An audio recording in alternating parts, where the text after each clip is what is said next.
निकी तंबोली को किस हद तक टॉर्चर किया जा रहा है, किस हद तक कॉर्नर किया जा रहा है बिग बॉस सीजन 14 के घर में, ये हम सभी देख रहे हैं।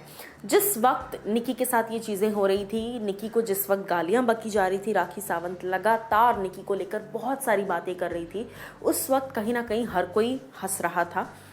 अब उस बात का मुद्दा इस वीकेंड कवार पर जरूर निकलेगा, लेकिन निकी तंबोली की मां ने क्या कुछ रिएक्शन दिया है राखी सावंत को लेकर, चलिए आपको बताते हैं।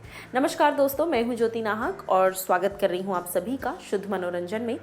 राखी सावंत एक टाइम तक काफ़ी एंटरटेनिंग लग रही थी, लेकिन एंटरटेनिंग होने के साथ साथ वल्गर ना हो जाना, इस बात का ध्यान रखने में एक बहुत थिन लाइन होती है, जो आई थिंक अर्शी और राखी अब क्रॉस कर चुकी हैं। अर्शी खान काफ़ी पहले उस लाइन को क्रॉस कर चुकी थी, क्योंकि वो इस बात को नहीं समझ पा रही कि कंटेंट देने में और सेंसिबल कंटेंट देने में ज़मीन आसमान का फ़र्क होता है। राखी सावंत की अगर मैं बात करूँ, स्टार्टिंग के कुछ दिन तक वो काफ़ी एंटरटेनिंग लग रही थी, जब तक वो मस्ती मजाक में चीज़ें कर रही थी। लेकिन अब निकी तंबोली के लिए जिस तरह के अल्फाज वो इस्तेमाल कर रही हैं कि मर्दों को कोने में ले जाकर बैठती हैं उनके साथ और मर्दों से चुगली करती है, चुगलखोर औरत, ब्ला ब्ला ब्ला, बहुत तरह की गंदी गालियां जो शायद नेशनल टेलीविज़न पर टेलीकास्ट करना भी पॉसिबल नहीं हो पाएगा। मर्दों को कोने में ले जाकर उनसे चुगली करती है, मर्दों में घुसी रहती है, इसको तो मर्द चाहिए, इस तरह की थर्ड क्लास और घटिया लैंग्वेज का इस्तेमाल किया जा रहा था। अब इन सभी बातों पर निकी तंबोली की मम्मी कहती हैं, The kind of language Rakhi used and is abusing on the show, I feel pukish. I really don't understand what people find entertaining in this. In the latest promo, I saw her yelling and telling my daughter मर्दों को कोने में ले जाकर बैठती है चुगलखोर. It sounded so vulgar and cheap. At least she should respect the viewers who are watching the show with their families. कहीं ना कहीं इस बात को मैंने भी आपसे ये बात I think पहले कही है और हमने अपने चैनल पर ये बात भी बताई है आपको कि व्यूअर्स के लिए ये बहुत अनप्लीजेंट हो जाता है। बिग बॉस कहीं ना कहीं अपना ही स्टैंडर्ड गिरा रहे हैं।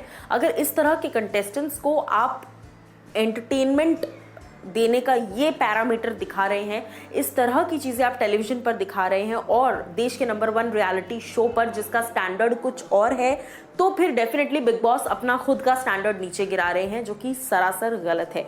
उसके साथ साथ वो ये भी कहती हैं कि Nikki has a lot of fan following amongst kids, and if they see such thing and ask their parents, how would they explain what did she mean? कहीं ना कहीं राखी जो है वो बिलो द बेल्ट हो गई हैं इस बार। एंड निकी की मम्मी ये भी कहती हैं कि राखी ने जिस तरीके से निकी पर चेयर फेंकी, वो भी कहीं ना कहीं मजाक की एक हद पार करने बराबर हो जाता है। उसके बाद जब उनसे इस बारे में पूछा गया कि क्या वो चाहती हैं कि सलमान इस वीकेंड का वार पर राखी सावंत पर चिल्लाएं और उन्हें कहीं ना कहीं एक लाइन ड्रॉ करने की नसीहत दें, उस पर वो कहती हैं, I am expecting Salman Khan to correct them on weekend का वार, as what they are saying and is doing is unbearable for just Nikki.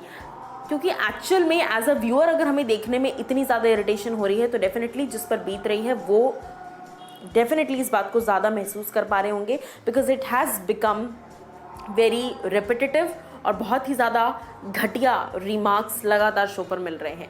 क्या कुछ आपकी राय है और निकी की मॉम की इन स्टेटमेंट से आप कितना सहमत हैं, ज़रूर बताइए हमें कमेंट सेक्शन में।